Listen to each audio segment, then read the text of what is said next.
Timnas Indonesia dan Filipina bertemu pada laga kedua grup A Piala AFF U23 2025 di Stadion Utama Gelora Bung Karno, Jumat malam WIB. Garuda Muda untuk sementara memimpin 1-0 berkat gol bunuh diri Jaime Rosquillo.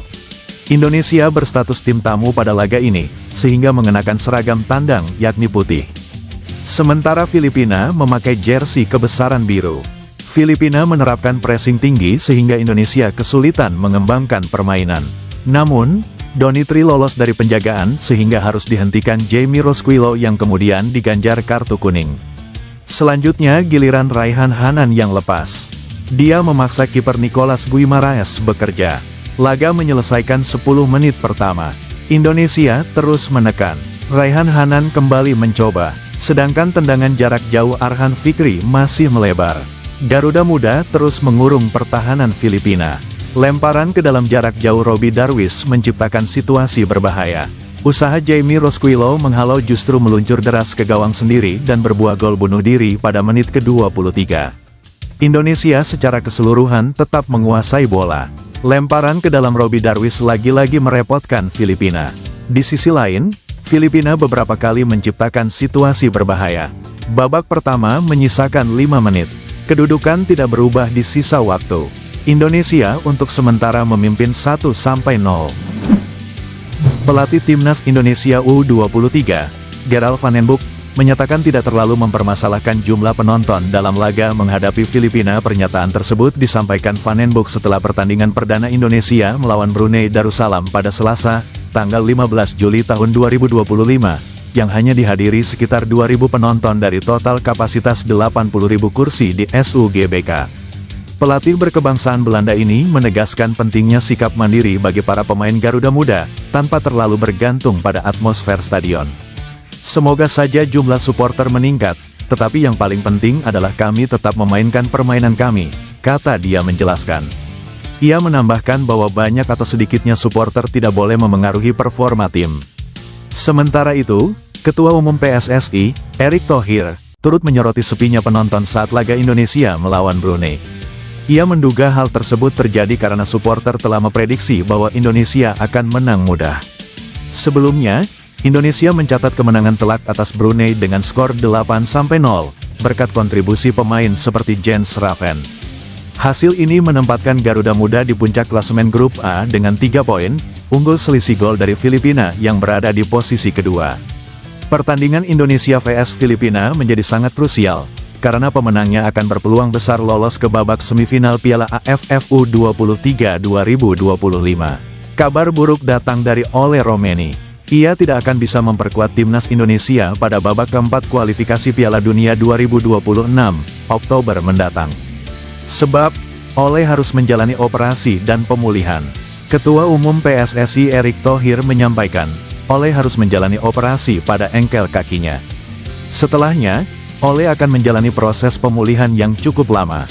Cedera engkel ini didapatkan saat memperkuat klubnya Oxford United dalam ajang Piala Presiden 2025 lalu. Ole telah menjalani pemeriksaan medis bersama tim dokter Oxford United dan juga berkonsultasi dengan tim medis timnas kita. Hasilnya, ia akan menjalani operasi pada Kamis dan membutuhkan masa pemulihan yang cukup panjang, ungkap Erick Thohir. Erick turut menyampaikan empatinya atas absennya Ole dalam waktu dekat. Ia menekankan bahwa situasi ini adalah bagian tak terhindarkan dari dunia sepak bola. Meski ada suara pesimistis di luar sana, Erick menegaskan bahwa timnas tetap bergerak maju, penuh keyakinan untuk mewujudkan mimpi lolos ke Piala Dunia. Dean Zandbergen mengaku sudah dikontak oleh PSSI perihal naturalisasi menjadi WNI. Ia berharap bisa segera membela timnas Indonesia. Zandbergen memiliki darah Indonesia dari garis keturunan sang nenek yang berasal dari Depok, Jawa Barat.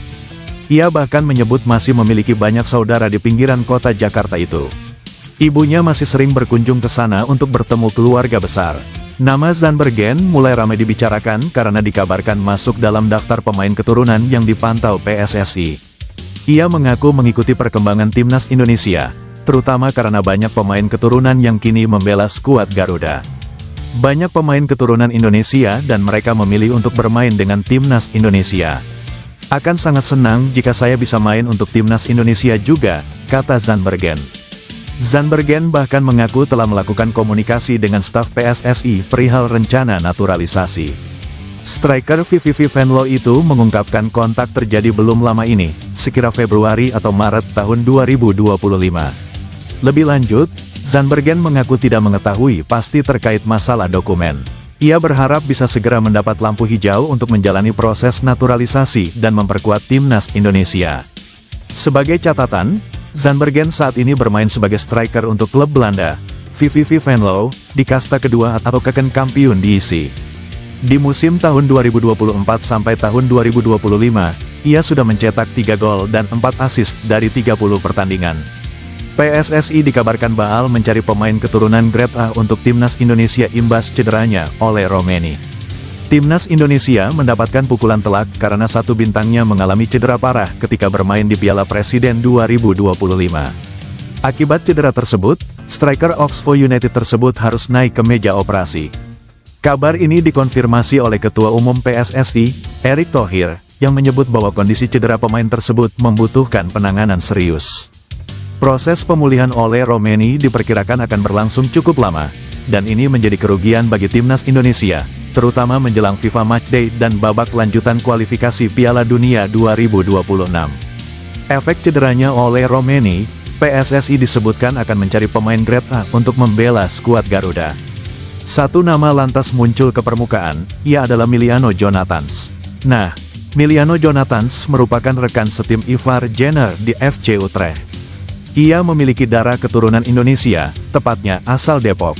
Rumor Miliano Jonathans sejatinya sudah lama, apalagi ayahnya sempat di Indonesia. Menariknya Miliano Jonathans sudah menyoroti komposisi di dalam tim Merah Putih. Kedatangan Miliano Jonathans tentu bakal menjadi kekuatan tambahan untuk Patrick Kluivert.